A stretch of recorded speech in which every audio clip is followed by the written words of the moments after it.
वज़ीर आज़म ने जो मंडी बहाउद्दीन में तकरीर की है, पूरी कौम जो है वो इस यानी परेशानी में है कि ये मुल्क जो है ये किस तरफ जाएगा, जिसका वज़ीर आज़म उसका हाल ये है कि वो वहाँ पे तलंगों और लफंगों की तरह, जिस तरह से कोई जो है वो कन टुटा अपने मोहल्ले में जो है वो अपने मुखालफीन को मुखातब करता है और अपने मुखालफीन को जो है वो गालियाँ देता है, इस तरह से वो कल गालियाँ दे रहा था अपने मुखालफीन को या अपोजिशन को और दूसरी सियासी जमातों को, दूसरे सियासी रहनुमाओं को।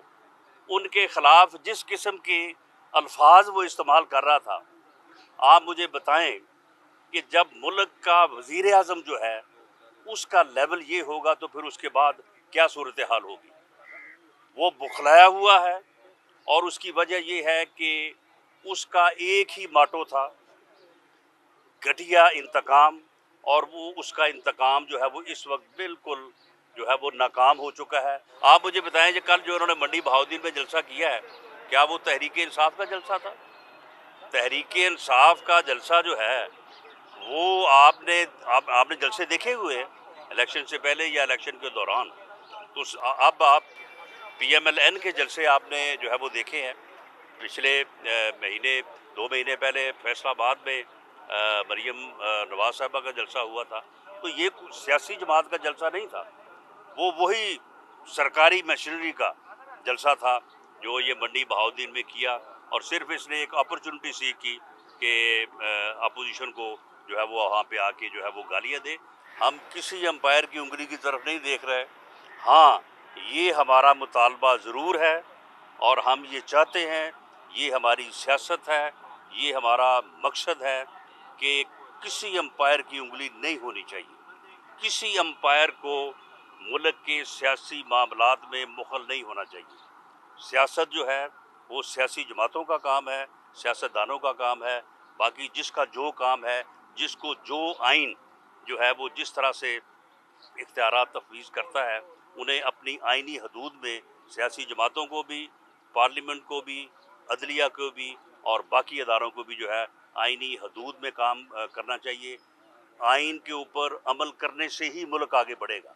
अगर मुल्क जो है वो आज इस नहज को पहुंचा है, अगर इस किस्म के नालायक नाअहल लोग मुल्क के ऊपर मुसल्लत हुए हैं, तो उसकी वजह सिर्फ ये है कि आइन के ऊपर अमल नहीं हुआ। अगर आइन के ऊपर अमल हो तो कोई इससे फ़र्क नहीं पड़ता कि निज़ाम कौन सा है, ये पार्लिमानी है, सदारती है या कोई और है।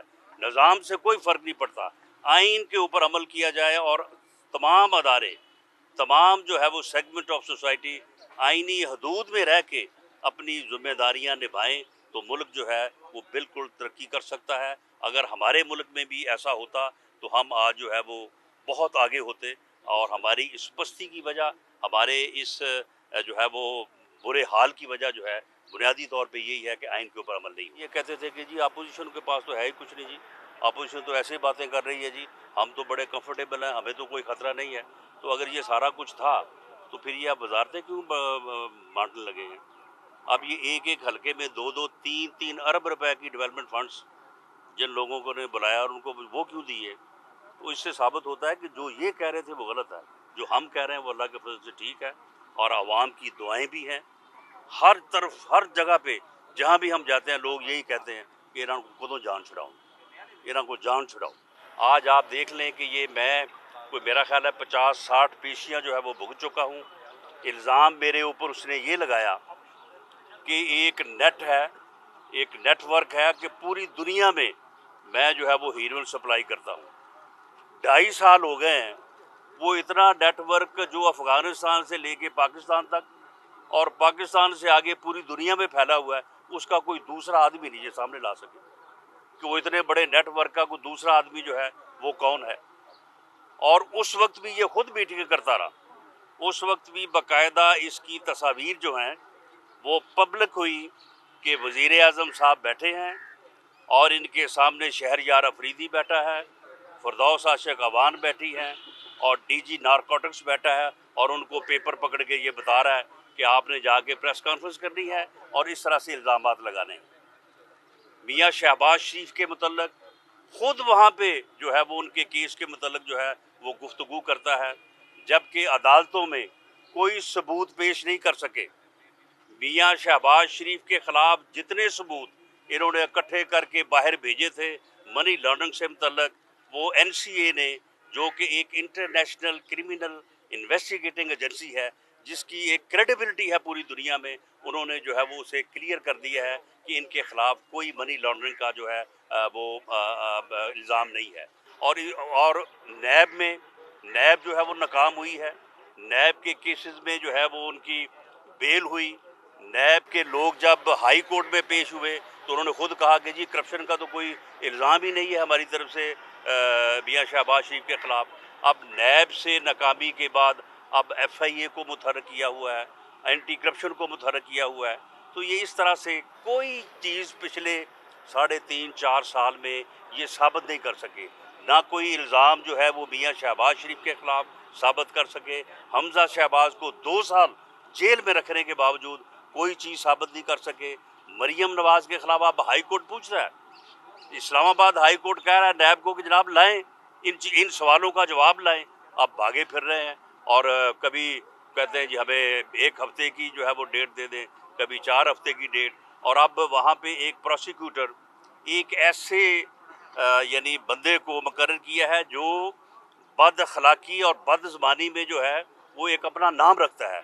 अब उसको जो है वहाँ पे स्पेशल प्रोसिक्यूटर मुकर्रर किया है ताकि वो वहाँ पे जाके वो प्रोपेगेंडा करे और वो गाली गलौज करे जो ये अपने लोगों से करवाने का आदी है। पिछले 4 साल में मासवाए प्रोपेगेंडा के, मासवाए अपने जो है वो मुखालफिन को ललकारने के, मासवाए अपोजिशन के खिलाफ मुकदमे बनाने के, इस बंदे ने कोई काम नहीं किया। कोई इसका विजन नहीं है, कोई इसकी पॉलिसी नहीं है, कोई इसको मुल्क की खैर खाई जो है वो मतलूब नहीं है। और यही वजह है कोई इसका विजन नहीं है, कोई इसकी पॉलिसी नहीं है, कोई इसको मुल्क की खैर खाई जो है वो मतलूब नहीं है। और यही वजह है कि एक ऐसे बंदे के मुसल्लत होने की वजह से मुल्क में इस वक्त सूरत हाल जो है वो ये है कि ना कोई लॉ एंड ऑर्डर की सूरत हाल है, ना कोई जो है वो डिलीवरी है, ना कोई गवर्नेंस है, ना कोई परफॉर्मेंस है। और मुल्क जो है वो दिन ब दिन जो है वो इंतहाई जो है वो गिरावट में और नुकसान में जा रहा है। और हमें ये ख़दशा है कि अगर इसको इसी तरह से और वक़्त मिला तो ये मुल्क को नाकाबिले तलाफ़ी नुकसान पहुँचाएगा। इसलिए अपोजिशन जो है वो भरपूर कोशिश कर रही है, लॉन्ग मार्च भी का ऑप्शन भी अपना रही है, एहतजाज भी हम करेंगे और उसके अलावा अदम एतमाद भी इंशाअल्लाह ताला हमें उम्मीद है कि अवाम की दुआओं से जो है वो अदम एतमाद भी कामयाब होगा और ये एक नाअहल और नालायक टोला जो इस मुल्क में मुसल्लत है उससे निजात मिलेगी।